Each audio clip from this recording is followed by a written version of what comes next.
Welcome to today's edition of the Rush 24/7 podcast. Looky here, folks, right on time. Right on time. Maybe even a little early, but maybe you can't be too early with something like this. I'm holding here my formerly nicotine-stained fingers, a story from the New York Post. And the headline, Why More Women Are Letting Their Husbands Cheat. Who could possibly benefit from this? That's right, Hillary Clinton. On the verge, she cannot keep up with Crazy Bernie in terms of crowd size, crowd energy. 27,000 people. Did I read that right? Bernie Sanders, 27,000 plus came out to listen to Crazy Bernie in New York last night. And the Hillary people are saying, well, you know, she could be drawing crowds like that if she wanted to. Ha! There's fat chance of that. Anyway, folks, great to have you here. The telephone number, if you want to be on the program, 800-282-2882. And the email address, lrushmo@eibnet.com. It's a serious story. Why more women are letting their husbands cheat. And, of course, you know, this is right along with the stories we got in the 90s. About 1995, started seeing stories about how good lying can actually be for an entire society. Right in the middle of Clinton's administration. Yeah, telling lies, it actually facilitated progress and it kept people's feelings from being hurt. It was actually quite good. Little white lies here and there were actually portrayed. We were told, scientific research said it was very, very helpful. And it was timed to coincide with the biggest liar had ever been in the White House at the time. And here we go. It's like a repeating history. Thrashing out the details of their new marriage contract with online relationship coach Susie Johnson.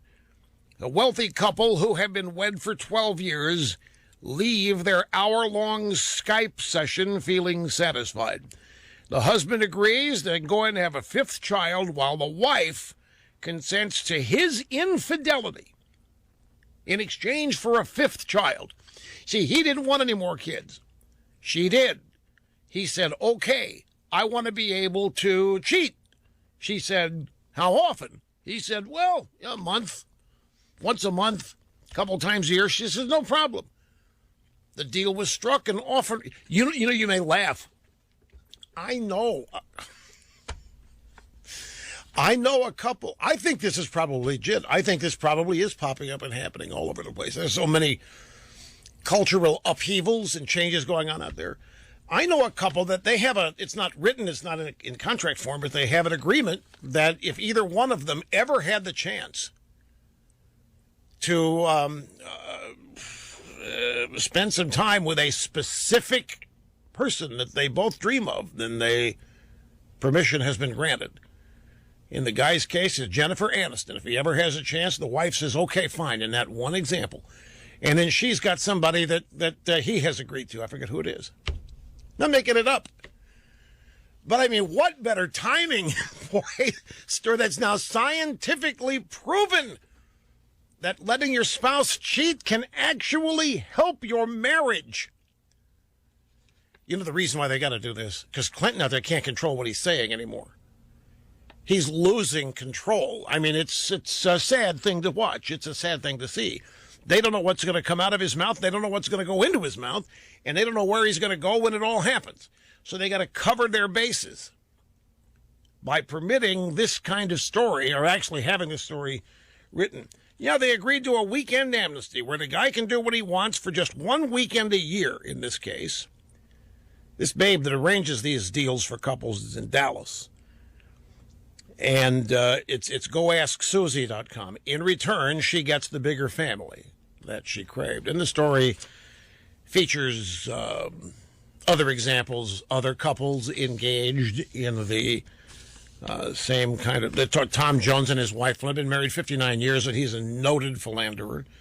But she got something out of it. And Bill and Hillary are pictured here in the story. So there's no doubt. I just find it hilarious. I just think it's...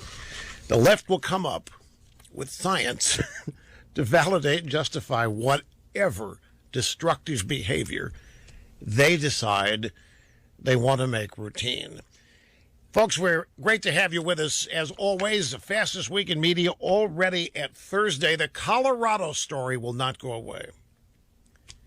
And it is manifesting itself in fascinating ways. The Colorado Republican GOP chairman, they found an audio clip of this guy back on September 3rd. His name is Steve House. He was speaking at an August 11th Pueblo County Republican meeting. He made some statements about the Trumpster at the meeting that were recorded. One of the things he said that was overheard and recorded, that House said, "Do I think Trump's going to be the nominee? Absolutely not. Do you know who he's taking away votes from? Ted Cruz." That's right, Ted Cruz, right? Which is so hard to believe.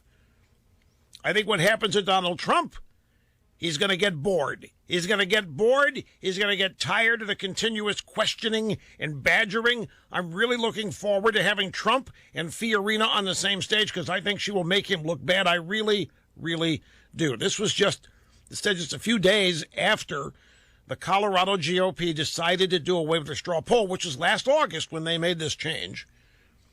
And the Republican chairman out in Colorado was quoted as having said this just a few short days after this. So the intent here is to make it look like Colorado has been intending to screw the Trumpster ever since, and they were. There's no mystery here. The only thing that might be worth pointing out about this is the hypocrisy that exists. This is the establishment doing what they do. There's nothing unusual about it. The point is, most people don't see this because primaries campaigns do not unfold this way. Most of the time we get a nominee long before we go to the convention. The idea of a contested convention is not even considered in most years. And so the sausage making is not seen. So if a state decides to have a caucus rather than a primary, if a state decides to choose its delegates independently of the way that people vote, nobody knows about it because it's never been a factor. Well, now it's a factor. And it's just what the establishment always does. It's how they protect. It's how they protect themselves and their institutions and who's allowed in. And it may be the first time people are learning of it, so they're shouting and crying, "My goodness, it's disenfranchisement. I thought we got to vote." And so I thought it's not unusual. And it's not unusual behavior. Now, in explaining this, I find oftentimes that when I seek to explain things, people, and I can sometimes understand this, make the mistake of assuming I agree with whatever I'm explaining or support whatever I'm explaining. And don't ever make that assumption. I'll tell you what I agree with or disagree with. But when I see people fit to be tied and angry and thinking they've been cheated, I want to try to arrest that because that's not what happened here. Unless you want to look at the establishment and everything it does to protect itself as essentially cheating or rigging things. But just because I'm trying to explain to people who may not know how things happen and why that I agree with them, like I'm not in favor of people not being able to vote. I don't support anything like that. That's not the point. But I'm trying to explain it to you because I think it'd be a lot better if people cool down a little bit and stop getting so mad over things instead of and have knee-jerk reactions and instead understand what happened. Now, there's a little hypocrisy on this, too, because there are people in the conservative media, some that are in the establishment, some that are not, that when this kind of thing was done to people they support, they hated it, they thought it was bad, they thought it was rotten. But when the establishment did this kind of stuff to stop Tea Party people, those same people applauded it. When this kind of stuff was done to say stop Sharon Angle or what was her name, Christine O'Donnell, or take any Tea Party challenger, whenever the establishment did what it does and made it impossible for challengers, particularly the Tea Party because they hated them, to come in and either win a primary or to win an election or what have you, when the establishment arranged the chairs, making that pretty much impossible, There were people who are complaining and whining about what happened in Colorado who back then supported the essential what is happening in Colorado. So there's a lot of hypocrisy to go around here, but this is not... And you can sit there and say the rule's bad, we need to change the rule. Yeah, but that's not going to happen this year. Colorado's over. It's come and gone. You might say, okay, down the road, future, we have changed. This happens every year, too. It's just the establishment's in charge of it. When things happen that they don't anticipate, like, I guarantee you, the establishment is going to be trying to rewrite all kinds of rules based on what happened in this campaign so that it doesn't ever happen to them again. That's one of the perks of running the show. And that's why, I told you yesterday, the nominee becomes the de facto head of the party. It doesn't mean that the establishment just sits down and rolls over. They're never going to do that, is the point. They're always going to try to protect it. One of the things that I think I've detected here that surprised me a little bit is how many people assumed that if Trump or anybody, but it's Trump who has done it in this case, if anybody really started putting together a massive amount of support, creating a massive amount of energy, creating all kinds of new people coming to the party, the fact that so many people expected the Republican Party to embrace it and welcome it and join it. And as my email from a Trumpster the other day said, he was stupefied when he thought the party would address and embrace Trump, if for no other reason that Trump's the first guy that's coming along and been able to shellac the media. And he said he was stunned that the party didn't embrace Trump for that reason alone. Well, folks, the media is part of whatever we're calling this, the establishment, the people that run Washington, whatever, they are part of it. That's precisely why they're treating Bernie Sanders the way they're treating him, as an outcast, as an oddball, as a kook that doesn't have a prayer. They have every bit the same interest in preserving the structure of the establishment as elected officials do in it. And the Republican Party, per se, is if they don't like Trump, they're not going to like Trump, period, no matter how well Trump skunks the media. But it's a shock for people to learn that the Republican Party at large doesn't think the way they do. I guess it's a combination of the mentality that goes along with Civics 101, that everybody at least has one thing in common, and that's beating the opposition. And we can't even rely on that. But you have to, instead of all that Civics 101 stuff, what you have to get straight, what you have to never forget is that however you define this group of people that we call the establishment, they are out for self-preservation first, second, third, fourth, and on down the line. The Republican Party doesn't exist to beat the Democrats. There are a lot of other things they have to do first before they even think about that. And the first one, self-preservation, holding on to what they think they've earned and achieved, holding on to their power, holding on to their precious positions, holding on to their networks, holding on to their connections. That's objective number one. Not beating Hillary. But so many people who donate and vote think that the Republican Party is just like them, that the objective here is to beat Hillary. When they find out that's not the case, they get confused, angry, or what have you. What's happening makes complete, total sense if you understand who we're dealing with. So in the case of Colorado, this guy is admitting it. The chair is admitting that everything they did was deny Trump the state of Colorado. They did it. That was their purpose. That was their objective. That's not democratic. That's unfair. Wrong way to look at it. Maybe unfair, maybe undemocratic. It may be disenfranchising, so forth. But the objective here then has to be to change this going forward next time around, which means getting control of the institutions that have the power to do all these. And that's going to be a massive undertaking. And it's one of the things that's playing out each and every day here, in addition to the campaign that's taking place. Now there are stories out of Colorado that this guy has had to go into hiding because Trumpsters are threatening him. Trumpists are threatening his family. Colorado Republican Chairman Steve House getting threats from Donald Trump supporters, this according to ABC News. Emails obtained by ABC News sent to Colorado Republican Chairman Steve House tell him to quit whining about all the threatening calls and emails he's receiving. Another email tells him to pray he makes it to Cleveland and instructs him to support Trump or, quote, you are done, unquote. One email provided to ABC News tells this guy House to hide his family members.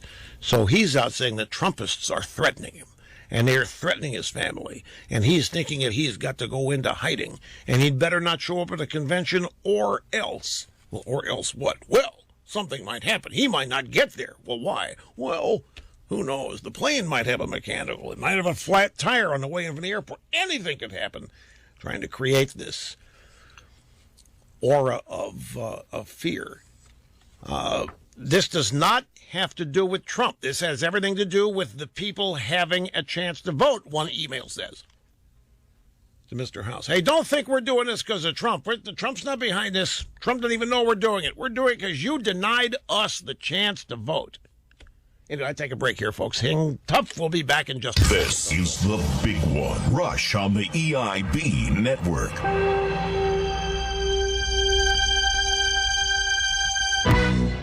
Meeting and surpassing all audience expectations every day. Rush Limbaugh behind the golden EIB microphone. Look, folks, there's a point about this Colorado business that I was not aware of, and this gets kind of convoluted in the weeds. I'm going to try to make some sense of this because that's what I do, make the complex understandable. The executive committee of the Colorado GOP voted unanimously to scrap the straw poll.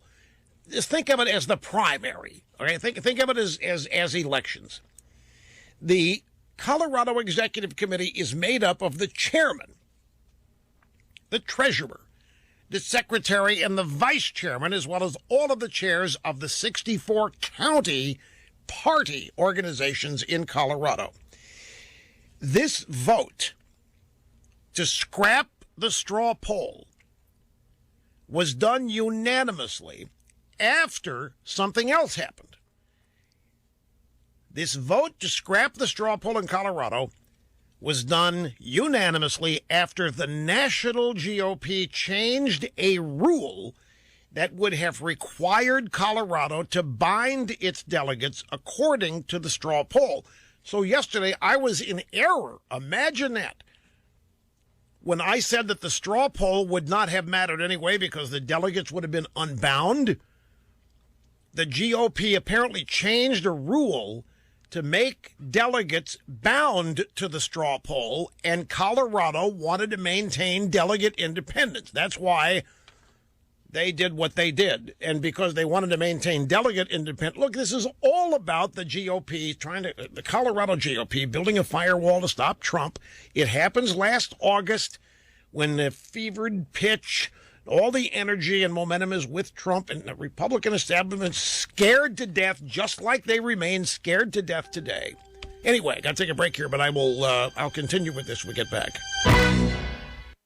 Okay, I'm going to start at the beginning of this so as not to be interrupted to lose train of thought, because it does, again, folks, just because I take the time to explain something to you does not mean I am endorsing what I'm explaining, agreeing with it, supporting it, or whatever.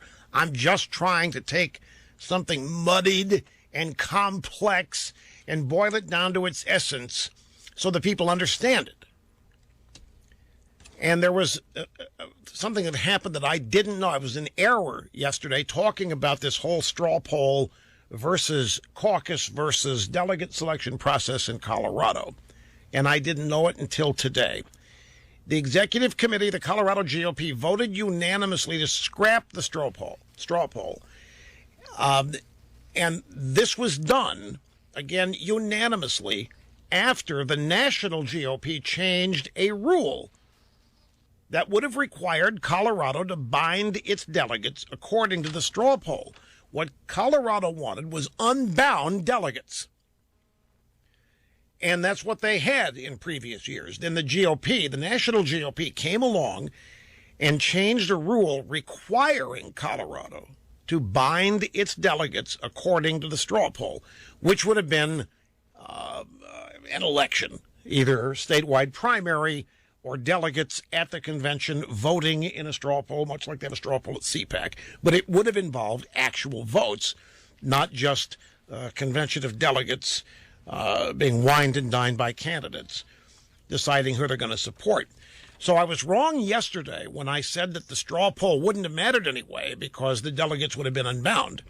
And I illustrated the situation in Pennsylvania, which still remains true. 71 delegates in Pennsylvania, but only 17 of them are tied or bound to the election results of Pennsylvania primary. 54 are unbound. So Colorado wanted to be entirely unbound. The GOP came along and passed a new rule saying, sorry, your delegates will be bound by the results of your straw poll. So this Steve House guy, the Colorado GOP chair, posted back on February 27th, special note from Colorado GOP Chairman Steve House on the decision to eliminate the presidential straw poll. This past week, I have received many questions. This is February 27th. This past week, I have received many questions about why the Colorado GOP eliminated the presidential straw poll at this year's caucus. There are several important facts and considerations to take into account. At no time prior to this year has a straw poll in our state bound delegates to specific candidates. Many people thought that the 2012 straw poll bound delegates to the winner, Rick Santorum, when in fact it did not. This year, Republican National Committee requires that if a party conducts a straw poll, i.e. a primary, it must bind delegates to the results. This is first ballot stuff. And they didn't want that. Colorado wanted, for whatever reason, to maintain a system where its delegates were unbound. And the only way they could do that was to eliminate the straw poll. So essentially, the Colorado Republican chairman is passing the baton of blame back to Reince Priebus and the boys at the Republican National Committee. So everything would have been fine. By the way, the delegates, no matter what, in Colorado were going to be unbound from last August on. When the GOP came along and changed the rules, said, look, your delegates are going to be bound to your election results, that's when Colorado, okay, we won't do an election. We'll screw you that way. We won't do an election. We want our delegates to be unbound because we want independence and we want to be able to do with our delegates because of where they come in the process. You know, normally, folks, in a standard, normal, every 4-year presidential election cycle, by the time we get to mid-April like this, it's pretty much over. And the states and their primaries that are occurring now don't really matter that much in terms of determining the nominee. They do matter in the strength the nominee has going in. You want a unanimous nominee going forward for the presidential contest when you finally face the opposition, the Democrats. There's exceptions. Romney didn't wrap it up until late May in 2012. McCain had it wrapped up in March, for example. Obama had it wrapped up for all intents and purposes in 2008 in February. That's why we did Operation Chaos, to keep the Democrat primary going because the Republican primary was already decided. It has been, I don't know how long it's been since California mattered. I can't remember the last time Colorado mattered. I don't remember the last time Wisconsin mattered. I mean, in a sense that it does now. I can't remember where primaries in April and May were looked as forward to as Iowa and New Hampshire. I mean, by the time we get to New York and New Jersey, it's, for the most part, it's already known. And to many people, it's already known now. I would be remiss if I didn't also point out that, and there's even a story here at the CBS website. What's CBS News? This is the national, not a local. Why the GOP cannot take the nomination from Donald Trump. Let me read his opening line here and ask you if this is similar to the way some of you are thinking. Is it just me, he writes, or does the argument that the Republican nomination can be taken from Donald Trump at a contested convention make almost no sense? It's not that it would be unfeasible for Cruz or some other candidate to win a majority of delegates after the first ballot is cast.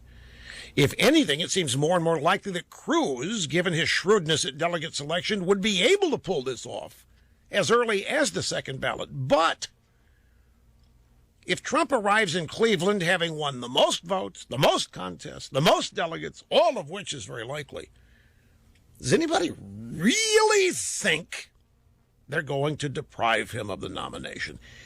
It would be unprecedented in the modern political era, this guy writes.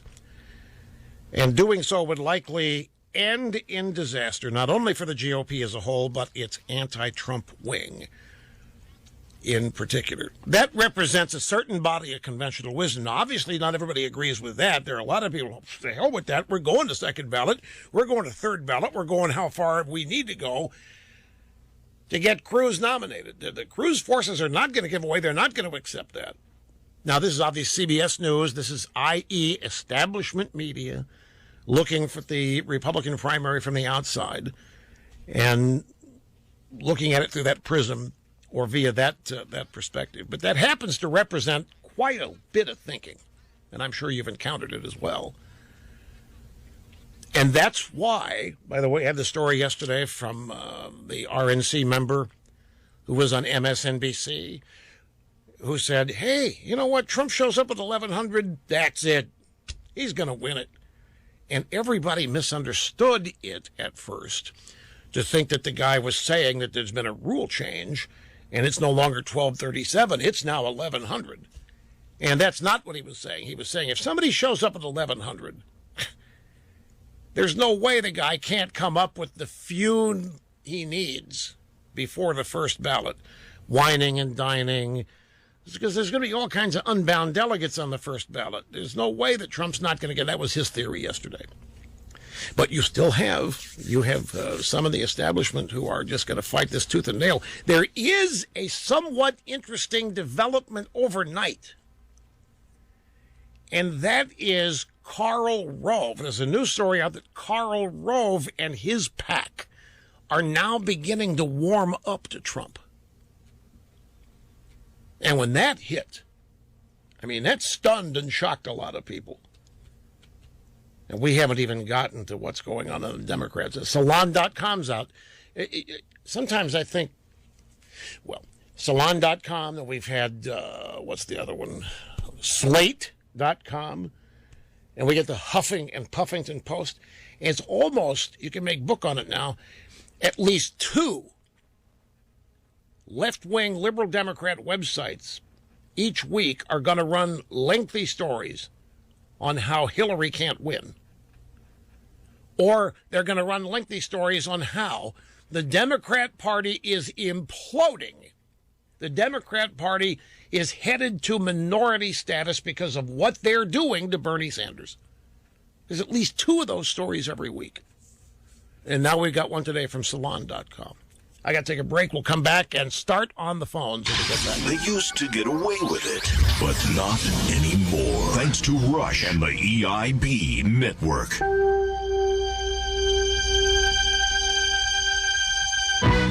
Okay, we start on the phones in Hayward, California. This is Bob. You're up first today, Bob. Welcome to the EIB network. Hello, sir. Thank you, sir. It's an honor. I appreciate that. Thank you. Hey, in regards to the Colorado situation, even in the general election, the Constitution does not afford the individuals the right to vote in a presidential election. The states decide how the electors are chosen. So while it's politically toxic, what Colorado did was perfectly within their rights. And I think Cruz just took advantage of that. Well, yeah. All that's true. And you're absolutely right. In fact, during the Constitutional Convention, the states were adamant that they control their own elections. They didn't want the federal government having a thing to do with them. The federal government set the date for national federal elections, of course. There's some caveats, but the states, like every state, has its own closing time, for example. Every state, voter ID laws are state to state, so they can do what they want. The thing that has arisen here is the rule any good? Yeah, they can do the rule whatever they want to do. They can write whatever rule they want, Colorado, any state, and they did. But now what has begun is, does anybody really want to defend these rules? Does anybody really want to defend rules that deny the people of a state a vote in the presidential primary? And that's what has evolved out of this. I think as maturity sets in and as the emotion wanes a bit, people agree with what old Bob here said. They can do what they want. And they set the rule, and everybody knew what the rule was. And if you want to compete there, you've got to do it the way you have to do it. And Trump didn't. And Cruz did. Like, more and more people are coming to accept that, understand that. But now it has become, does that rule make any sense? Why in the world would anybody defend that rule? I'll tell you how you defend the rule. You don't defend the rule. You defend the right of the people that run the organization to do it the way they want. They're also elected. The people that run the Colorado Republican Party. And if they want to set their rules up for primary elections, let me share with you some more about what House said. You can believe it or not, but I'm gonna share with you what he said back in February. Stephen House, Colorado GOP chairman, quote, "Some ask why the Colorado GOP doesn't just comply and bind all of our delegates proportionally to the results of a straw poll. When you see straw poll, just think election. Why don't we do proportion? Why don't we do winners take all? Why don't we do any of that?" He said there are a number of reasons the executive committee decided against the poll this year, and I won't go into all of them. However, I want to share my most pressing concern with doing a binding preference poll. There is no such thing as a binding preference poll, because when you actually award delegates via a poll, it is not a poll. It's an election. The results could affect the outcome of the presidential race, because this year the race is likely to be very close, if not unsettled, at the national convention. So what's wrong with an election, he continues? Well, nothing if you're actually going to run it with all the precautions and security measures of an actual election. In our case, we have over 2,000 precincts in 64 counties where there is no uniformity of ballots, no uniform credentialing training process, no clarity on who actually counts ballots, no clear answer to who controls the tally sheets, no uniform. It sounds like these guys are totally unequipped, unprepared to run a statewide primary election. Okay, now, do not make the mistake of assuming, because I'm explaining this, that I agree with it. Do not start shooting me daggers in there. I'm just telling you what this guy's saying. And now we've arrived at the point. This doesn't make sense.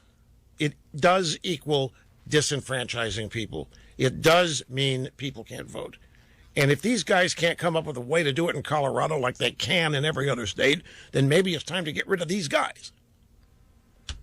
That pretty much sums up the current thinking of this situation here. Look, these guys wanted to stop Trump. Except, yeah, they wanted to stop Trump. This happens in August. These guys, every 4 years, want to stop whoever is the insurgent. It might be Ron Paul one year. It might be some wacko Tea Party conservative the next year. What these guys are doing is trying to make the hill unclimbable by anybody outside the establishment GOP. Now, I can dress it all up with language about how tough elections are and how different ballots are and how there's no uniformity here or uniformity there, but it's clear that in this particular case, what was desired and what was attempted was a way to stop Trump. Now, they didn't know in August that they would be relevant, meaning they didn't know in August that we might be close and the number of delegates in Colorado could matter, but they weren't going to take the chance that it didn't. You never know. Like I say, McCain had it wrapped up after Florida in 2008, which was February, March. As soon as he got an endorsement from the governor, it was over. And it didn't matter that year what happened to Colorado or New York or California or New Jersey. And they didn't know last August whether this was going to matter by the time we got to Colorado or not. But they weren't taking any chances. I got to take a break. Sit tight. We'll be back after this. America's Anchorman, Rush, on the EIB Network.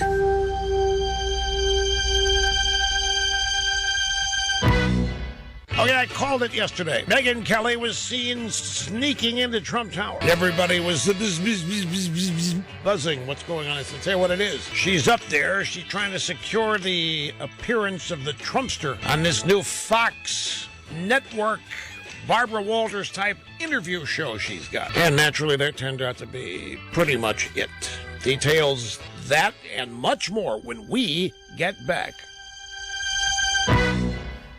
No, I'm surprised anybody would think we would shoot down the Russian jet. Who are we talking about here? Would we shoot down the Russian jet? Well, yeah, but why didn't the Navy shoot down the Russian jets? Are you kidding? Greetings, welcome back. Great to have you. Rush Limbaugh behind the golden EIB microphone. Fastest 3 hours in media. 800-282-2882 if you want to be on the program. What happened? What? Communist jets rattled nerves aboard the destroyer Donald Cook.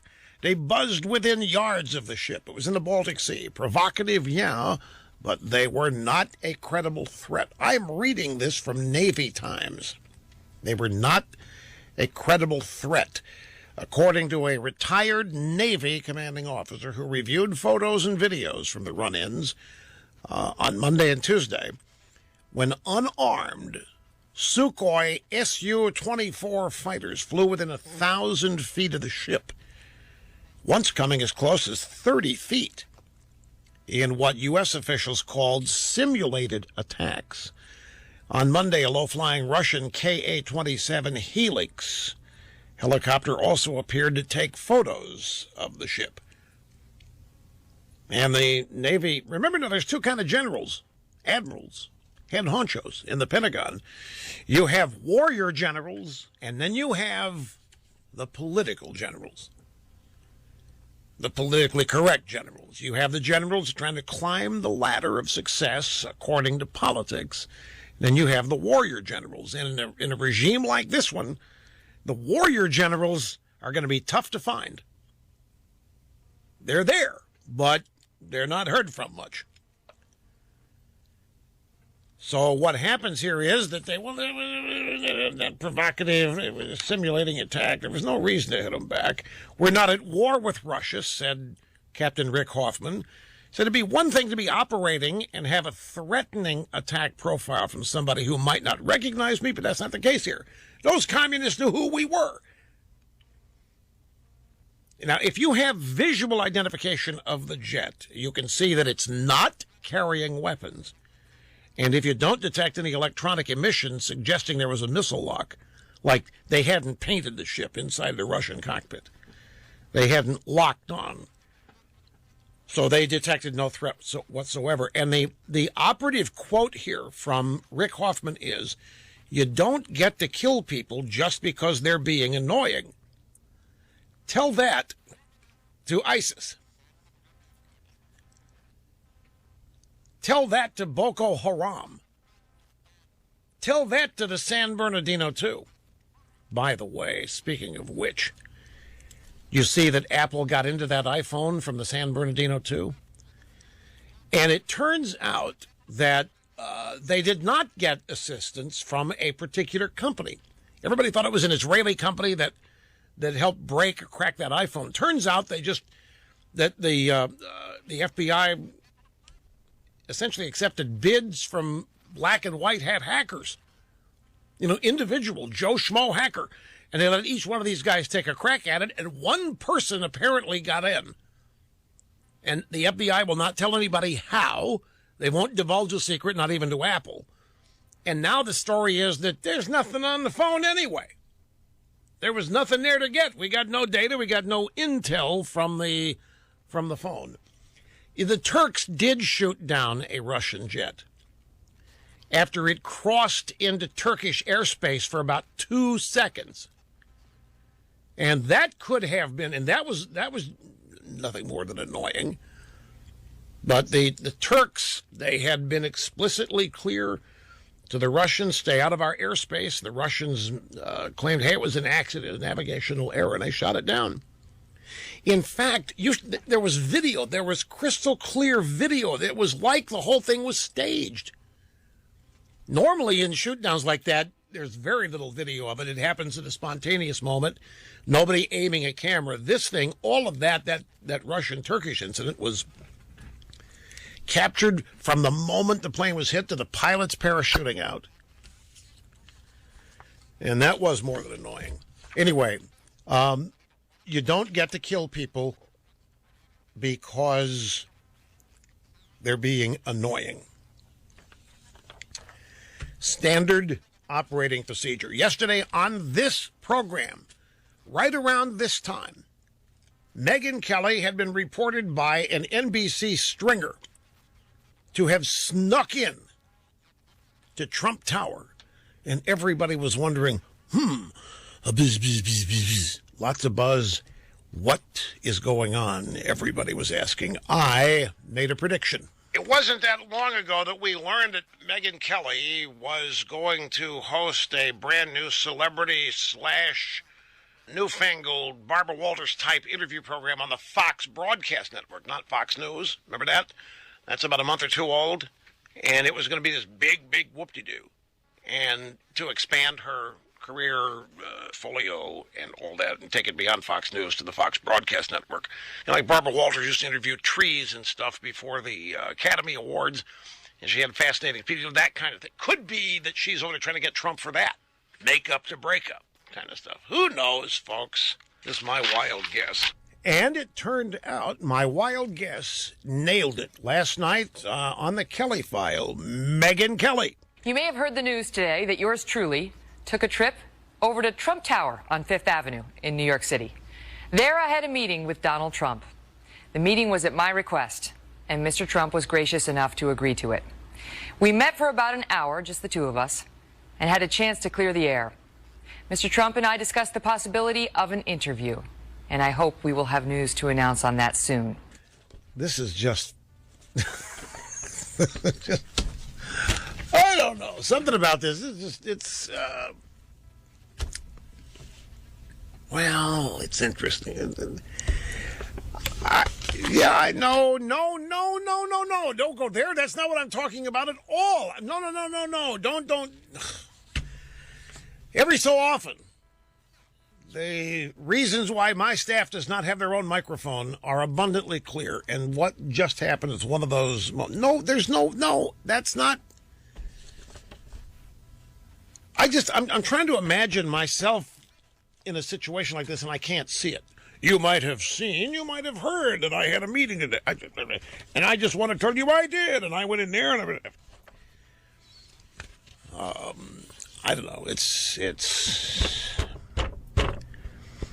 That's just it. I have super secret meetings. Nobody knows about them. That's it. That's the whole point. Last night on Fox News, Trump. I'm just kidding. Slap me. Last night on Fox News. No, this is last night on Hannity. Hannity had Trump on. And it was in Pittsburgh. Trump had a big deal in Pittsburgh. Oh, by the way, do we have that? Let me check something coming up here. Do we have the Joe Paterno? Yeah, that's coming up next. So they're talking about Megyn Kelly. Sean Hannity says to Trump, "You met with Megyn Kelly. You met with Megyn Kelly today. How did that go?" Wait a minute. Hold it a minute. Recue that. Was that audience booing? Is that what that was? I couldn't hear. There were boos in there? Oh, no kidding. Okay, so Hannity says you met with Megyn Kelly today. How did that go? And then there's booing? She got booed? Here we go. Well, she called last week, and they set up a meeting. They said, could we come up? And I said, would you come to Trump Tower? Because, I didn't want any confusion. And she did, and she was very, very nice. And we had a meeting, and she was very nice. Maybe she felt it was time. And by the way, in all fairness, I give her a lot of credit for doing what she did. Because I don't know, that took a certain amount. So let's see what happens. Okay, so it's confirmed that she came up. Trump wanted the meeting at Trump Tower. He wanted it seen that she was coming to him. He wanted it seen that she was entering his building. He didn't want there to be any confusion about that. What? No, will you stop it? Would you just stop it? I'm not even thinking things. Just stop it. Now, this is a soundbite from Trump that has people confused. He was in Pittsburgh. Pittsburgh is the Steelers. And he's talking about Joe Paterno. Joe Paterno didn't work in Pittsburgh. Joe Paterno worked in the Happy Valley for the Nittany Lions of Penn State. So what does Trump not know this? Here's the bite, and I will explain it. I went to school in this state, right? We know that, right? This is the town of the Pittsburgh Steelers, which we love, and we do love the Pittsburgh Steelers. It's Steel City. And when I'm president, guess what? Steel is coming back to Pittsburgh. They don't want other it things back. Are coming back. How's Joe Paterno? We going to bring that back, right? How about that whole deal? And we do love Penn State. Do we love Penn State? I mean, in all fairness. No, fairness. We love Penn State. What happened? Well, there was a sex abuse scandal there involving an assistant coach, a friend of Paterno's. It was a sordid tale. It ended up tainting Coach Paterno. Now, what Trump is talking about here is the Paterno statue that was taken down on the campus at Penn State. He doesn't expect, there's nothing about Pittsburgh and Paterno, and Trump knows that. By the way, Trump is a big New England Patriots fan. He is. Tom Brady, but he's up there with Mr. Kraft sitting in the suite now and then. But he was in Pittsburgh yesterday, so a Steelers fan. But the Paterno business, it was a statue that they took down. And Trump is basically aligning himself in the pro-Paterno group here at Penn State and suggesting that it's time to put the statue back. Now, he got around to the Colorado situation. Party bosses, what's going on, and what he thinks of it. In Colorado right now, they're picketing and going wild because the bosses and the establishment and the people that shouldn't have this power took all of the power away from the voters. So the voters never got to vote. And the voters didn't know that except when I got up and complained, because they did it after I joined the race, and they figured I'd probably win Colorado, which I would. I would win Colorado. And we had delegates, they go in, they don't take them, and then they take these others, so they get the delegates without voting. I'm just saying the system is a corrupt system. It's a rigged system. We got to change it. Well, that's the task at hand. If you don't like the way it is, it's got to be. If you can't change it now, and it was widely known. Like I still say, why wait until it's over to start complaining about it? Why not complain about this in February? I mean, you've got the state chairman in Colorado out there explaining it in February. They make the change in August. He addresses the change in February and goes into great detail in Colorado explaining why there isn't a straw poll, why there's not an election, why there's not a poll. They're just going to go straight delegate wine and dine, essentially. Why not complain about it then? I mean, you realize you could complain about it then. You might have been able to change it. You might have been able to put pressure. You might have, if you would have started complaining about this before the caucus or whatever it was took place, you might have ended up, Trump could have gone in there and maybe even won this thing. Maybe not lost it as badly as he did. It's a PR question. I don't have the answer to it, but it's something I remain curious about. Why wait till it's over to call attention to it when there could have been a whole lot to gain by calling everybody's attention to it beforehand? Got to take a break. Back with more of your phone calls when we get back. We're always ready, so bring it on. Rush on the EIB Network.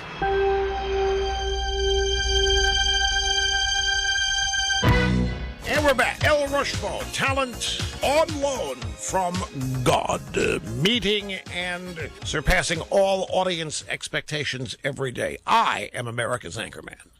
I am America's truth detector.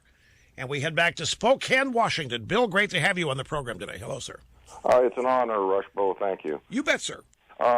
Sometimes with this Colorado thing, sometimes we, the American people, need to be protected from ourselves.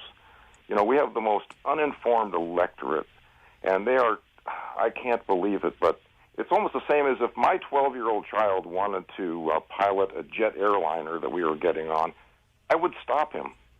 And I think that's what we need here, some people stepping up, trying to stop somebody who I believe is not ready for the presidency. That's a dangerously elitist view to suggest that disenfranchisement of voters makes sense because the voters may be a bunch of Nimrods. That's a dangerous beginning. Where does that stop? I mean, I could make the case that everybody who votes for a Democrat's an idiot and ought not be allowed to because they're placing everything in great peril. Well, yeah, you just said it, Rush.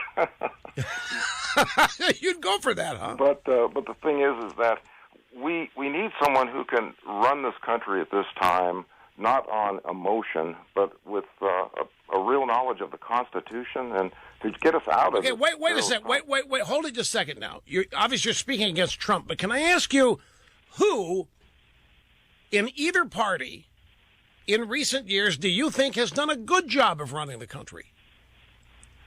Well, I'm going to have to go back to the old default Reagan because other than that, I see we've really strayed.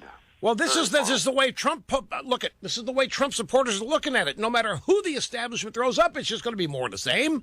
It's going to be more out of control spending. It's going to be more empowerment of the federal government. It's going to be bigger and bigger government. It's going to be less and less freedom and liberty and less money to be made by people in the private sector. They're tired of accepting promises.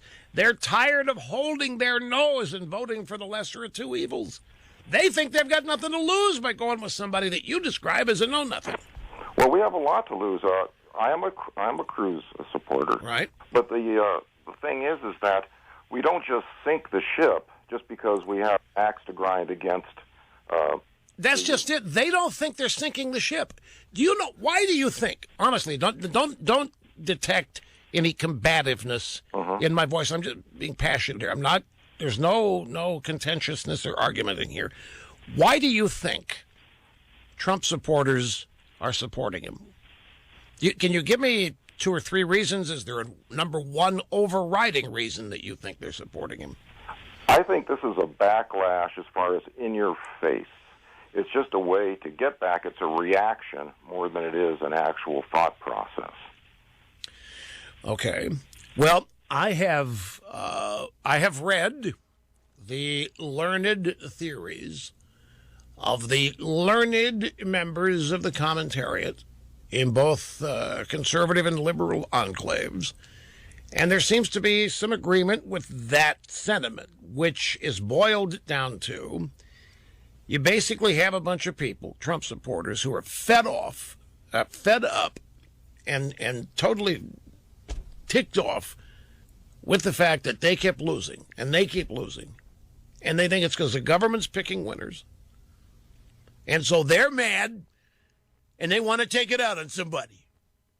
And they're going to vote for Trump because they think that's the best way to show how mad they are at all these people ruining their... That is a pretty commonly held view of the average Trump voter. Now, I'm here to tell you, there are a whole lot of Trump voters that I know who are not angry in that way. They don't blame anybody. In fact, many of the Trump voters I know are pretty successful. They're not running around bent out of shape about that. Most of the people that I know supporting Trump do so for two reasons. And I'll tell you what they are when I get back. And not one of them has anything to do with conservatism or liberalism or anything of the sort. Okay, the primary two reasons I have detected people I know who are supporting Trump. And again, there's a conventional wisdom out there, and it comes from many in conservative media, it comes from establishment types, that the Trump voter is an idiot, white, middle class, lower middle class, almost in poverty, fed up, has made rotten life choices and wants to blame everybody else and is running around enraged, filled with rage, and just wants people to know how mad they are. And that's what Trump is. And I'm sorry, that's your average Democrat voter. Your average Democrat voter is exactly described that way. Somebody filled with rage, somebody wants to get even with somebody that's not, they're fed up with not having their lives have any meaning, not mattering, and they're fit to be tied about it. And they believe the Democrat Party is going to punish people for them by raising their taxes or whatever else. And they're made happy by other people suffering. That is not your Trump voter. There may be some people like that, but that's not who they are. The vast majority of them. And I'll just tell you that the ones I know who are for Trump, some of them are reluctantly for Trump. Some of them are adamantly for Trump. But the two reasons are, and one of them is going to shock you. The first reason, and not in any priority here, but they just have had it with the Republican Party. Call it the establishment or whatever. They've just lost total confidence. The last 7 years, there has been no opposition to the things the Democrat Party has done that have wrought tremendous, real, measurable, demonstrable damage and change for the worse to this country. The cultural depravity that's going on and being normalized is one thing.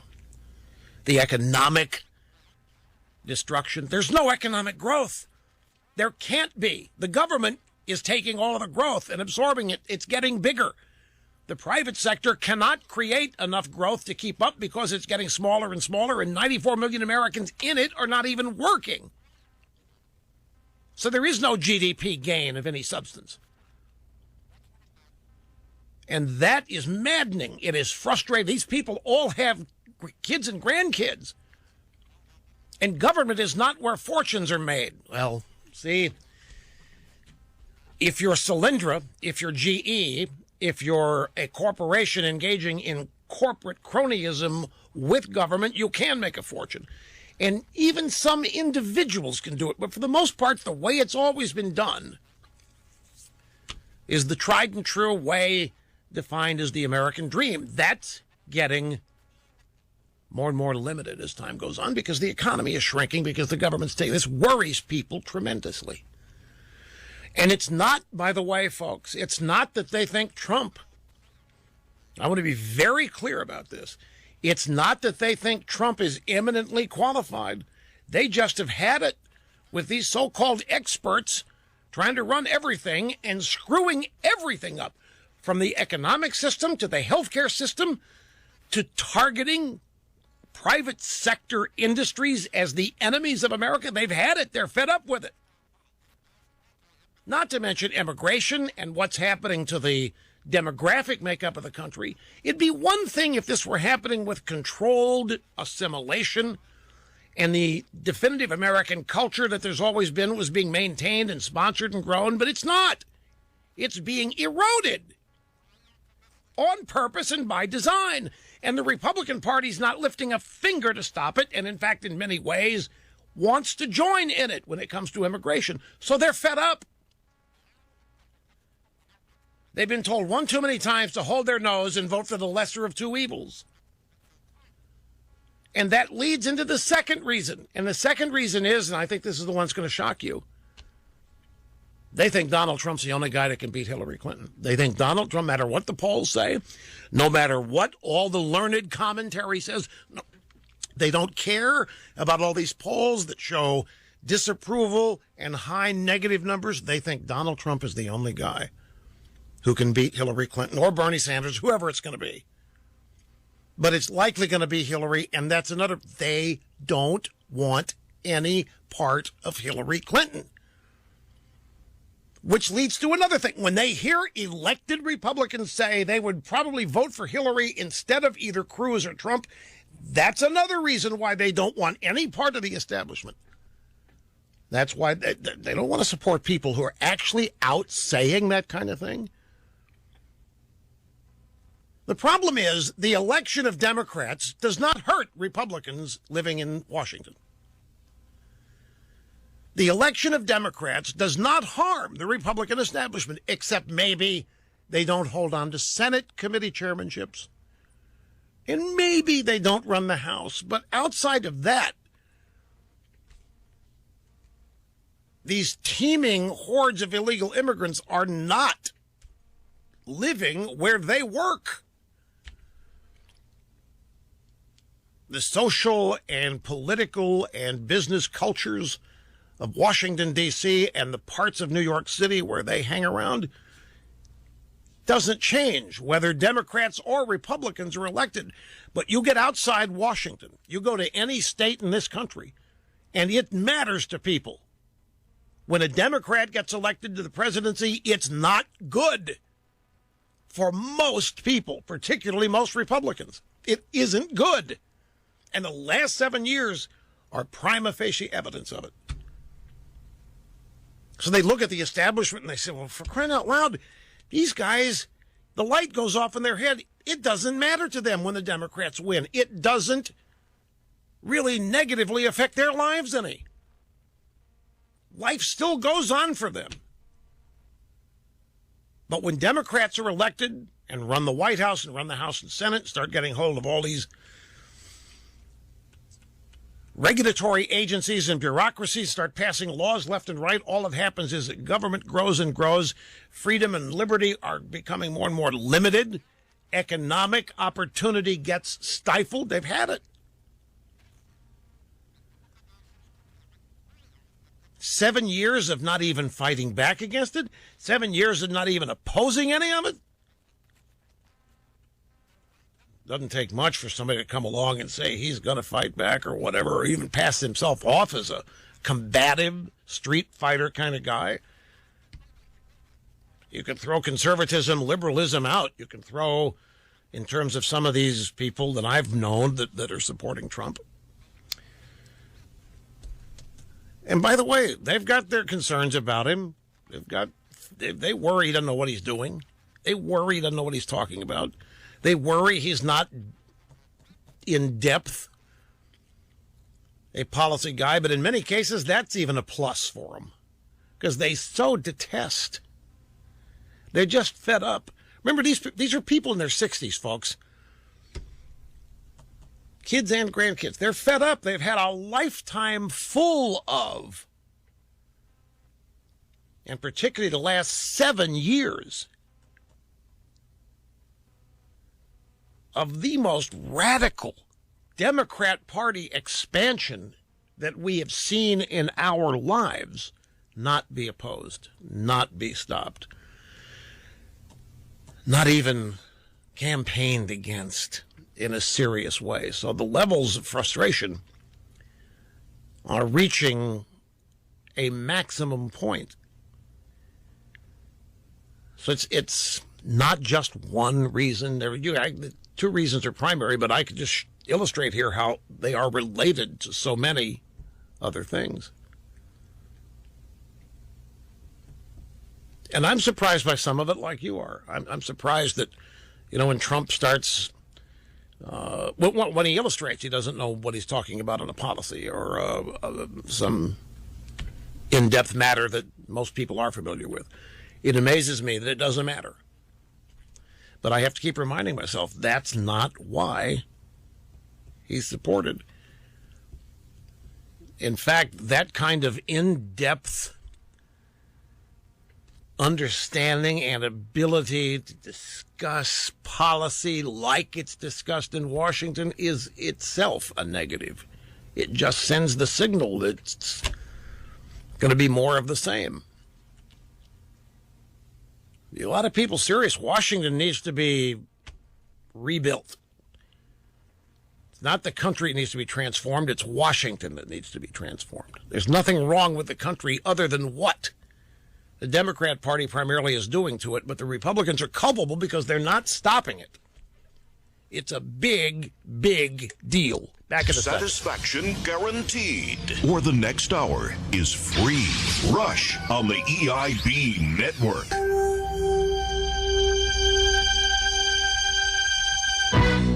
America's real anchorman, doing the job the drive-by media once maybe used to do. Here's Rob in Knoxville, Tennessee. You're next, sir. Great to have you with us. Hello.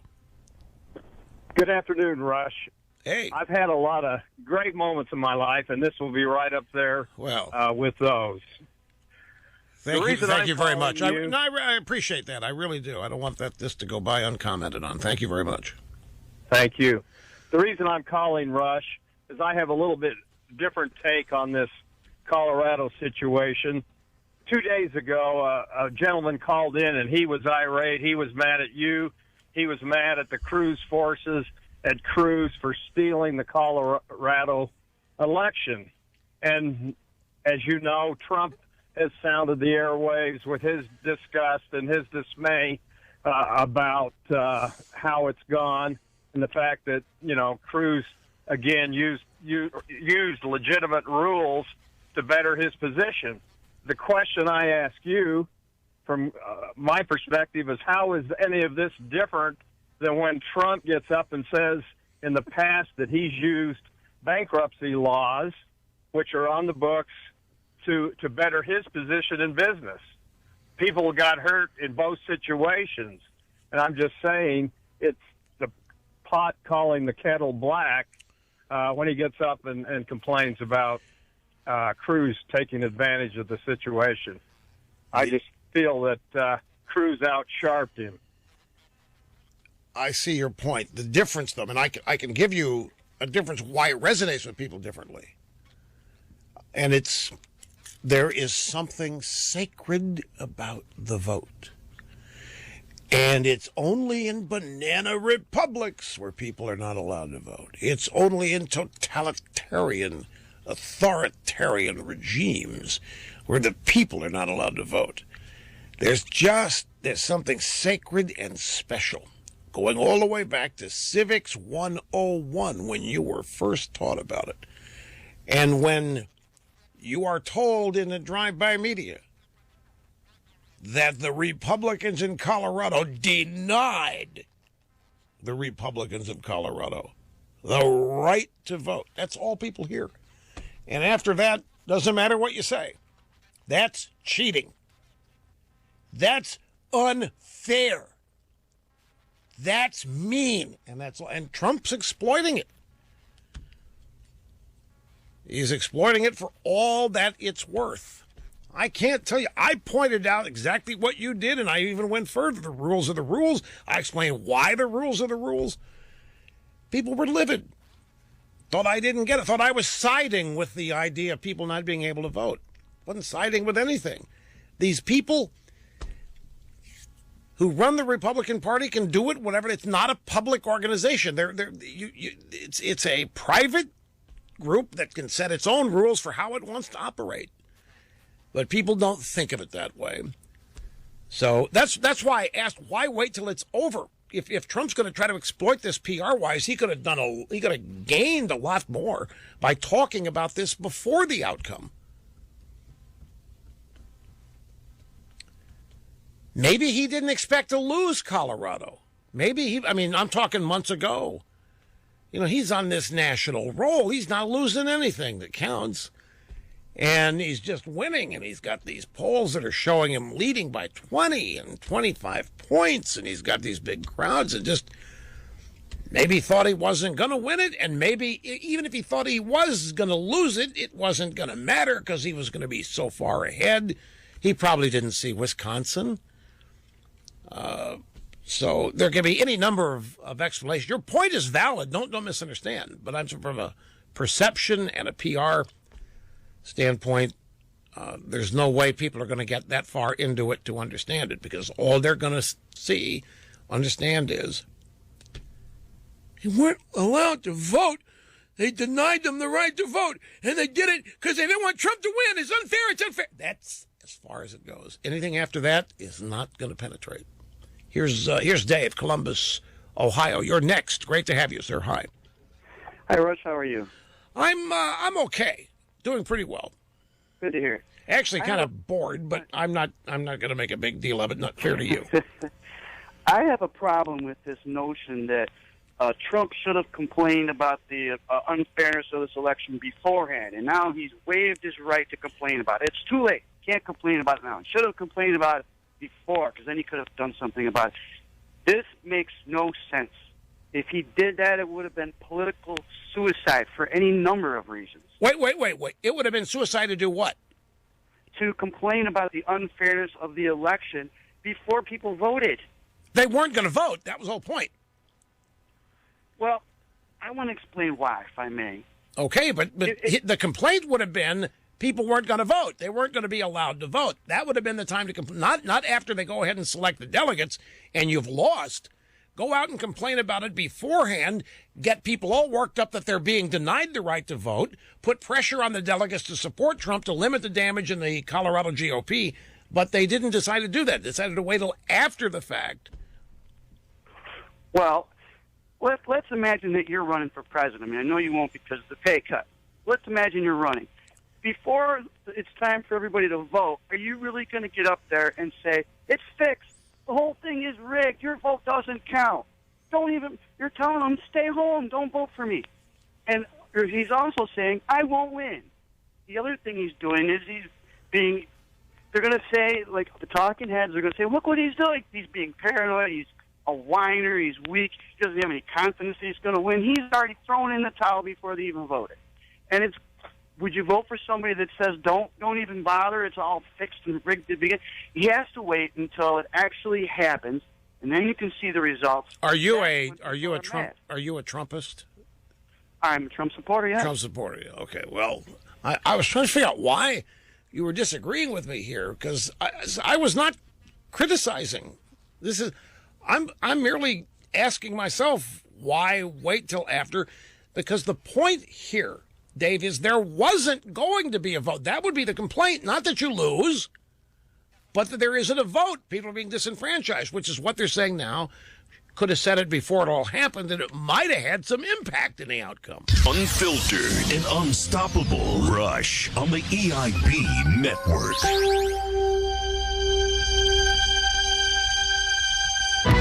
It is the fastest 3 hours in media. I can't believe it. 2 hours already in the can. We've only got one to go. And we'll be back at that before you know it. Sit tight, my friends. More broadcast excellence upcoming. Yeah, the Palm Beach County State Attorney. Oh, yeah. Our microphones are there, right? Yeah, we can jip this a little bit. He's already mentioned the big deal, but let's listen just a little bit of this about Lewandowski and Michelle Fields and why there's no charges. Under these circumstances, it is not uncommon for a candidate's inner circle staff members, known to the agents, to assist in clearing a safe pathway. Right. It should be noted, however, that one agent was positioned directly behind Ms. Fields and appeared to show no concern over her actions. Mr. Lewandowski could have called this agent's attention to her movements before taking action himself if he considered her a threat. Oh, come on. In addition, soon after the incident, Mr. Lewandowski publicly denied ever touching Ms. Fields in any way. If you're not going to charge him, don't complain about what he did. Although these factors might undermine Mr. Lewandowski's potential defense, they do not outweigh the reasonable hypothesis of innocence based on the real-time facts and circumstances recorded on the video. As stated earlier, law enforcement arrests are based upon probable cause. State prosecution, however, relies upon a good faith basis that sufficient evidence exists to prove a case beyond a reasonable doubt. This includes consideration of any apparent defenses. Although the facts support the allegation that Mr. Lewandowski did grab Ms. Fields' arm against her will, she grabbed Trump Mr. first. Lewandowski has a reasonable hypothesis of innocence. Right, because there is insufficient evidence to rebut these defenses. That's right. Therefore, although probable cause exists, the state will no-file this case. Okay, that's basically Now, it. Even a probable cause, but they can't get a conviction. They looked at the tapes every which way but Sunday. They don't think they're going to get a conviction. This is a Democrat party that runs the state's attorney's office here in Palm Beach County. So, but what we missed, during the break at the top of the hour, the Palm Beach County state attorney made mention of the fact they looked at video, everything different angle. They looked at still photos, and they have determined that she touched Trump first, that she caused all this, which then followed. She touched Trump first. Now everybody's making their exit, which is what Trump has said. Oh, the anti-Trumpists are going to be livid here because Trump gets away with it again. But this guy, the state attorney, is saying that she grabbed Trump's arm. You can see him reacting to it, and then that's when everything else happened. That's when Lewandowski moved in. He just said, as we were jipping this, the state attorney just said Lewandowski could have asked the agent to do whatever was needed to be done with Michelle Fields instead of doing it himself. And that's when I said, whatever, if you're not going to charge the guy, don't start criticizing what he did. If you are, but they can't get a conviction on this. That's the bottom line. They'll never get a jury to convict on this. And they never were going to be able to do that. So they had to go along with this for a while to make it look like they're seriously looking at it. I'm sure they did. But this was never going to result in a trial. Never. It was never going to result in official charges. But they've got the Q&A, the press conference going on now. And we learned yesterday, of course, there were not going to be any charges filed against Lewandowski. But really the key, if you ask me, and I know these things because my dad was a lawyer, the key to me, when the state attorney made mention of the fact that Michelle Fields touched Trump when it was over, when everybody was making their way out, and that is when Lewandowski did what he did. And so she's not actually blamed here, per se, in a criminal sense, of course, but he's just detailing why his office is not going to charge here, because they can't get they do not want to go to trial on this. Is absurd anyway, that this was battery, in my humble estimation. But folks, let's in the millennial world, it's not absurd. Here's the truth. In the millennial world, that was assault. No, do not. It is. This is what we old codgers are going to have to learn to figure out. In the millennial world, when they have been raised, when everybody gets a trophy for waking up, you get a trophy for waking up and getting out of bed. You get self-esteem left and right. You're told every day how wonderful you are. You have this belief that nobody, nowhere, no one can invade your space or what have you. That was assault. We sit here, we look at this, and we listen to these young media people react to it. And I think I'm listening to a foreign language. This is somebody who got shoved out of the way. This is nothing.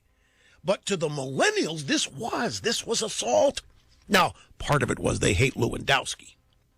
They hate Corey-Lewandowski. I don't know why. I don't know the guy. I never heard of him before this campaign, but I have picked up enough. They despise this guy. They make fun of his Ichabod Crane neck. They make fun of his buzz cut.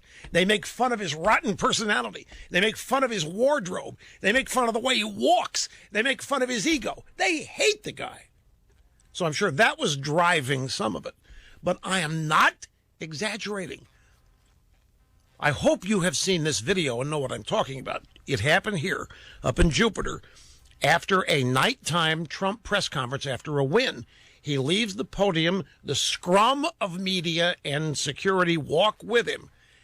This woman, Michelle Fields, tries to ask him a question after it has ended. The interview and question answer period is over. She's still trying to get an answer. She's on Trump Bart website. She's going in there, and she touches Trump's arm, and you can see, what's this? He looks behind him and sees her, and he shakes his arm loose, and then Lewandowski grabs her to pull her away from Trump. She did not get thrown to the ground. She didn't look like she was going to get thrown to the ground. She didn't look like she came anywhere near contact with the ground. She didn't look like she'd been moved more than 6 inches to me. But to them, to the millennial news people watching this, it was assault. In their world, that coupled, I'm sure that there's enough prejudice here with the sheer hatred they have for this Lewandowski guy. But still, it was considered assault. I've got something here to stack I'm looking for about millennials. Is this it? Is this it? No. Please, I know I printed this out here. Here it is. Here it is. This is story Fox Business by Adam Shapiro. The headline, Millennials More Miserable Than Ever Before. Born between 1980 and 2000, the millennials have thrown a wrench into American society that puzzles older generations. It does not puzzle me. I understand it. And again, that doesn't mean that I agree, but I understand why these young people do what it's the way they've been raised. It's the way they've been educated. You ought to see, folks, there are, if I can delay this for a minute, just illustrate my point. How many of you in this audience consider yourselves really rock-ribbed conservatives? Okay? And how many of you, and I may need to categorize it. Let me talk to those first of you who do not have millennial-age children. Because if you do, this will change the way you think. I've learned that too. But traditional conservatism, traditional Burkean, Buckley, Reaganism, Hayek conservatism, there is no way there could ever be any acceptance of the climate change movement as it exists today. In the traditional world of legitimate, real conservatism, there would be no acceptance of gay marriage. In the traditional, down-the-middle world of Burkean, official, intellectual conservatism, there's a couple of there wouldn't be any agreement with or even understanding of or accommodation of. But young millennial conservatives are all in for gay marriage. Young millennial conservatives are, many of them, all in on climate change. They think they've been raised to believe that the environment is a precious thing, that we have stewardship over it, it's up to us to protect it, and that we are destroying it. And it would be really hard for them not to think that. That's what their parents all believed, apparently, and that's what they've been subjected to in school. The danger is they are claiming that their view of conservatism includes all these, and it doesn't. But young millennial conservatives are accepting and adopting views and opinions on science and cultural issues that are in steadfast agreement with the Democrat Party and the left. And as such, in the millennial conservative movement, conservatism is being watered down and diluted. And in this instance here, with Corey-Lewandowski, there are many in the millennial generation who look at what happened and they do think it's assault. These are the same people you see on college campuses who are afraid of Trump's name written in chalk, who think that's an offense. They are the same people who, if anybody is heard saying something they disagree with, it's painful. It's traumatic. We've got to do something about it. It's not just liberal millennials who think that. At some point, this was bound to happen with the rot that's taken place in the American educational system, the corruption, the almost total takeover of public education by the American left and the worldwide left. So what's really happening is we have a bunch of young millennials who, like many young people, are very arrogant. They think they know everything. They're smarter than their adults. Parents are smarter. They're more educated. They're more tech aware. And so it's easy for them, like every generation, to tell themselves that they know more than their parents did. They know more than adults do. They're hipper and what have you. So there's a combination of arrogance here, but the conservatism is being diluted at the millennial level very slowly and on a... They haven't yet... We're still safe with the concept of limited government, individual liberty, and freedom, and so forth. And it's that individual liberty and freedom that is used to find ways to agree with the left on climate change and gay marriage. So where that is rooted is young people have no problem with homosexuals and homosexuality. And since they have no problem with it, then whatever homosexuals want to do, that's liberty, that's freedom. If they want to get married, how can we say no? They don't see it that a tradition and an institution which has been defined by millennial years of experience is being destroyed. They don't see that at all. They see it as being expanded. So it's, to me, all of this is fascinating to watch. Some of it worries me greatly. But I always rely on the fact that as they get older and encounter a little bit more experience with this reality that they have created, that as they get older, there'll be some rejection of some of it and a return to what I consider to be conservative normalcy. I hope I'm right, too. Well, you know what I'm talking about then. You are obviously, I can tell you're in steadfast agreement with me on it. But, young millennial conservatives supporting gay marriage, it's a great illustration because to them, it's the epitome of liberty and freedom. That's what conservatism is. They don't see that the tradition of marriage defined from the first days of humanity to present is being blown to smithereens, and they don't see the problems inherent with that.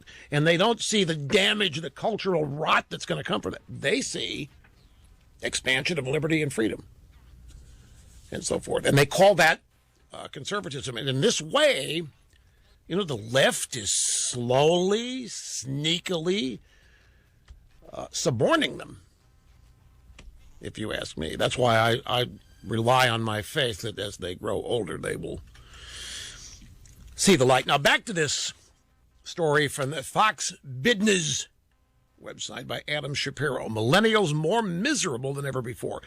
Dr. Jean Twenge, professor of psychology, San Diego State University, first explained the difference. What? Oh, yeah, it's a good part. Pardon me, one more interruption. The reason I said for those of you conservatives who do not have millennial kids, because conservative adults who have millennial kids tend to agree with their millennial kids, I have found. I don't want to mention any names, but I could, and you would know them. When I met some people 20 years ago, and their kids were 2, 3, 5 years old, they were as rock-ribbed conservative as I am, and was. I have not changed a bit. Their kids have grown up and gone away to college, and I don't recognize them anymore, the adults. Their kids have literally turned them. They're now pro-immigration. They are for everything happening in the culture. They think the bakeries are wrong. They think the states are wrong to come up with religious freedom laws. These are people that were as conservative as I was 20 years and still am. And the difference is they're kids. They're millennial kids, and they're influencing them. And that's also, when I was a kid, I mean, my parents were great. But my dad was not, I mean, he was interested in what I thought when I was 15 and 18 and so forth and 20 years old, just to find out where I was headed. But he never once thought I knew more than he did.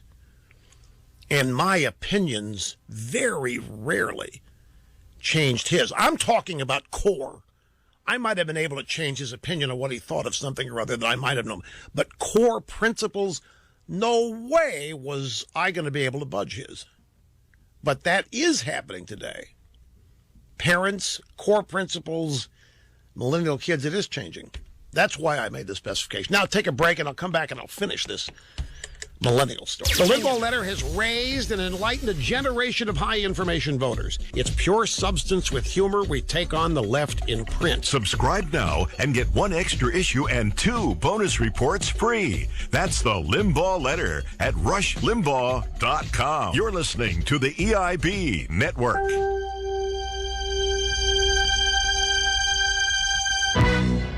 Well, no, it's not over just because the Palm Beach County State Attorney is not going to prosecute Lewandowski. He's still hated and despised by his fellow millennials. They just hate this guy. So Michelle Fields is saying, I mean, she said at one point she was going to sue him for defamation. Civil action. Might sue him for defamation or, I don't know, what, pain and suffering from the bruises or whatever. It's not over, is the point. Just because they're not going to go after felony battery, misdemeanor battery, doesn't mean she can't go and take civil action. And I think the state attorney here mentioned that Lewandowski, did I see that he apologized? That it was not known, but that he did apologize. That Lewandowski apologized. That the state attorney Lewandowski's attorney showed him an unreleased draft of an apology from Lewandowski, but I don't think he's officially made that because of her threatening civil action. An apology, of course, would be an admission of something. So there may not have been a publicly released or made apology. But I'm telling you, folks, look, I don't want to pound it too much, but you take a look. If you haven't seen the video, find it. You won't be able to miss it tonight. It'll be all over cable TV. They might even interrupt the Democrat debate for a feature on this.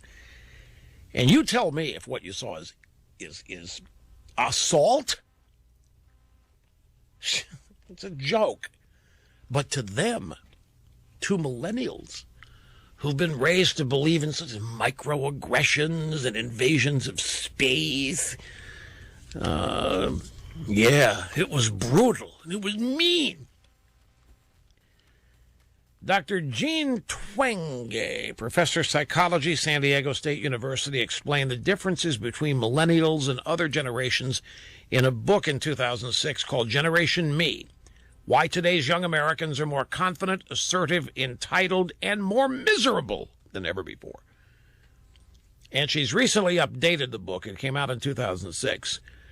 And there are now millions of studies and surveys that have been conducted with millennials over several decades and shows that millennials are really different.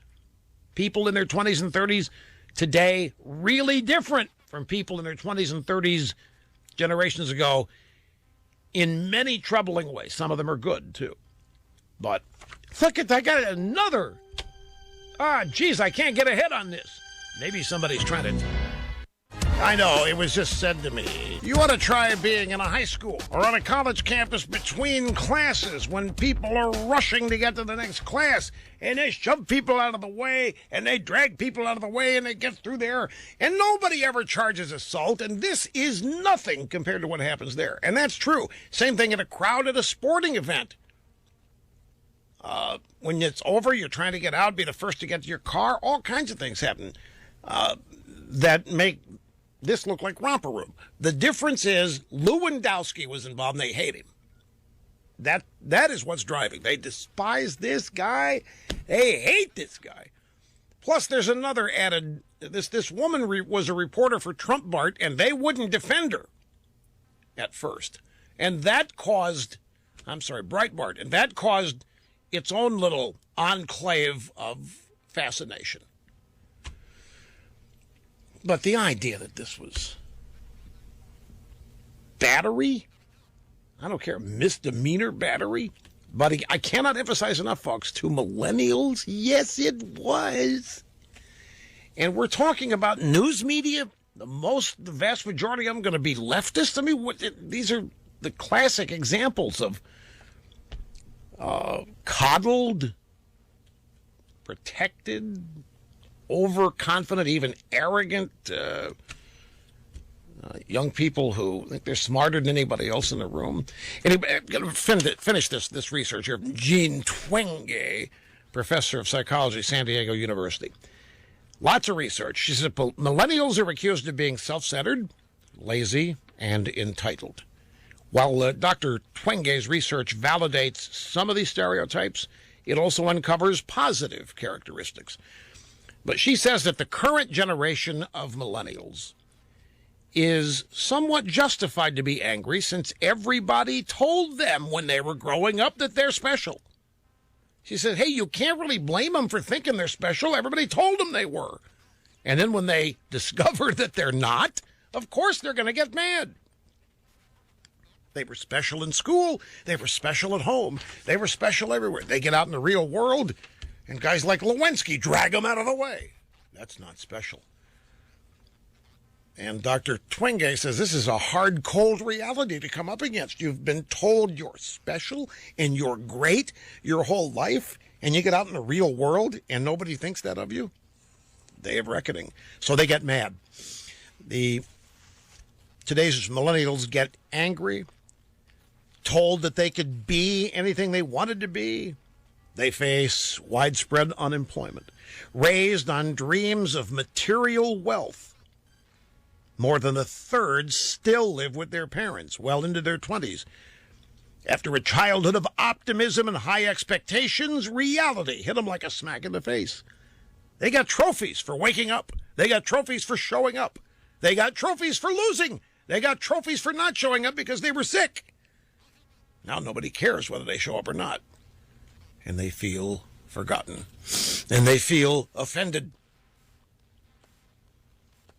Part of the problem, says Dr. Twenge, are a culture and education system that rewards everybody just for showing up instead of rewarding hard work. The doctor's critical of the self-esteem movement that swept America when this current crop of millennials was young.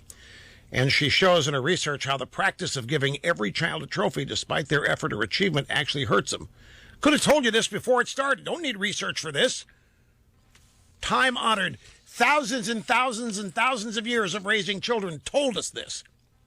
But it wasn't good enough for the left. No, the left had to go about it a different way. They had to make everybody the same. They have to make everybody with equal outcomes. They have to get rid of competition. That's the key. This current generation was raised on the belief that competition is ugly. It's racist. It's bigoted. It's unfair. It's mean-spirited. Competition's horrible because they're losers. It's not fair. So, how else can a guy like Chris Cuomo grow up thinking communism is about making everybody rich? To the phones we return. Mike in Southern Maryland. I'm glad you waited, sir. Welcome to the program. Hey, Rush. I'm a first-time caller, long-time listener since your TV show. Appreciate your patience and hanging on today, sir. I really do. Thank you much. So I'm calling because I think there's as many Tea Party people supporting Rush as there are Cruz. And in fact, I'd say that people could easily switch from Cruz to Trump or Trump to Cruz. You think there is equal number of Tea Parties supporting both Cruz and Trump? Yeah, I think basically it's the two front runners are anti-establishment, and I'm not convinced that a contested election or a contested convention wouldn't mean a bunch of current Cruz people jump to Trump.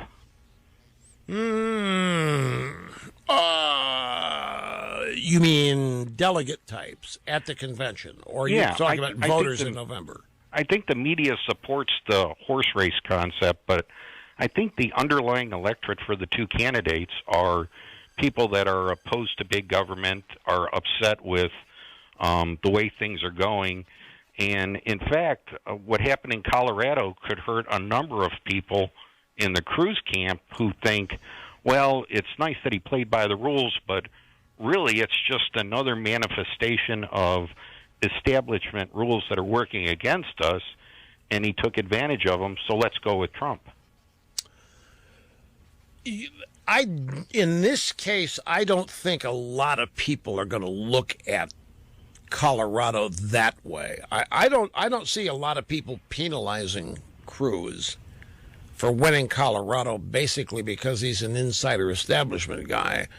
I mean, you may be right. Let me ask you this: do you think Trump supporters are not really bothered by Cruz supporters, not bothered by Trump running around calling Cruz lying Ted all the time? You think they're going to be able just to forget that? No, I don't think so. I think, most of the people that are out to get Trump are not Cruz supporters, but Democrats. Take my word for it. There are a lot of Cruz supporters who detest Trump. Oh, I'm sure there are some hardcore, but I think when you talk about the number that need to swing to either candidate, I think they come from the same core Tea Party people that are opposed to the establishment. I mean, okay, so what you're basically saying, there's going to be unity when this is all over. That whoever, the Cruz people are going to have not as much trouble joining the Trumpists in November as people think might be the case now. And with the same token, you think a bunch of Trumpists would not have all much trouble joining Cruz if that becomes the result, because they're essentially all Tea Party, or a large part of them. Maybe, but not all of them are. And there's a bunch of Democrats that support Trump, and a bunch of moderates and independents, and a lot of moderate Republicans. I'm sure that Trump has some Tea Party support, but I would think the lion's share of that is lined up with Cruz, and probably always has been. Although there are exceptions, like Phyllis Schlafly is all in for Trump, right? And you'd have to say Phyllis became a Tea Partier. Look, folks, there's some stuff happening in the future. I need to point this out. No, maybe I don't. Maybe I can let somebody else point it out and have you get mad at them. Well, it's upcoming primaries. Well, I'm just looking at upcoming primaries. Trump's got double-digit lead in Pennsylvania, with Cruz in third place. Double-digit lead in Maryland, Cruz in third place. Cruz can't afford any third-place finishes here. Even if you're talking about a contested convention, right now there has been in the world of perception a momentum shift away from Trump, because Wisconsin was a Cruz victory, and what happened in Colorado. Yeah, people's noses are out of joint because of how Colorado happened, but just in terms of the energy, momentum. I mean, Cruz on a roll right now, delegate-wise. Delegates out of Colorado, they're his. Delegates out of Wisconsin are his. He's running around shoring up second ballot delegate loyalty in all these places that Trump won, which is perfectly legal. But at the same time, there are a lot of primary elections yet to happen. New Jersey, Pennsylvania, Maryland, not to mention California. And again, we're in a lull here where all anybody's got to talk about is the most recent event in the past and polling data. But next Tuesday, we're going to have a New York primary, and we're going to have hard, cold results. And those hard, cold results are going to wipe out everything going on right now and change everybody's focus, and the perception is going to be all different.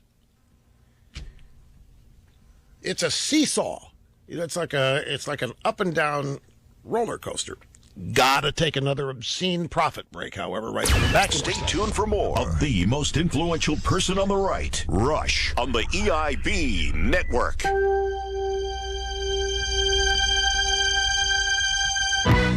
Here is the statement from David Ehrenberg, the Palm Beach County, Florida State Attorney. And this is really the key here in why they decided not to press charges or prosecute, rather, Corey-Lewandowski. Ms. Fields was directed to the back of the room along with other members of the media. After initially complying with the directive, Ms. Fields returned to the pathway area and walked directly alongside Mr. Trump, attempting to ask questions of him. It appears, based on the freeze frames from the video recording and an independent photograph taken by a Washington Post photographer, that Ms. Fields brushed or touched Mr. Trump's arm. He then appears to react to Ms. Fields by pulling his arm back and away from her, at which time Mr. Lewandowski reached forward and grabbed Ms. Fields' arm, pulling her away from Mr. Trump. Okay, did you hear that now? He describes Michelle Fields as brushing or touching Trump's arm, and Trump pulls his arm back and pushes away. And then he describes Lewandowski as reaching forward and grabbing Miss Fields' arm and pulling her away. He's describing almost similar actions, similar activity, and yet Michelle Fields isn't being charged with anything. She's not being charged or accused of misdemeanor battery. And what the state attorney here is saying is, look, if she hadn't done that, none of the rest of this would have happened. So we don't have anything to prosecute here, he's saying, but she's still leaving open a possible civil suit against Lewandowski. And that's the bite that I wanted you to hear, because that really explains why they didn't go any further. You're listening to Rush Limbaugh, The big voice on the right, on the EIB Network.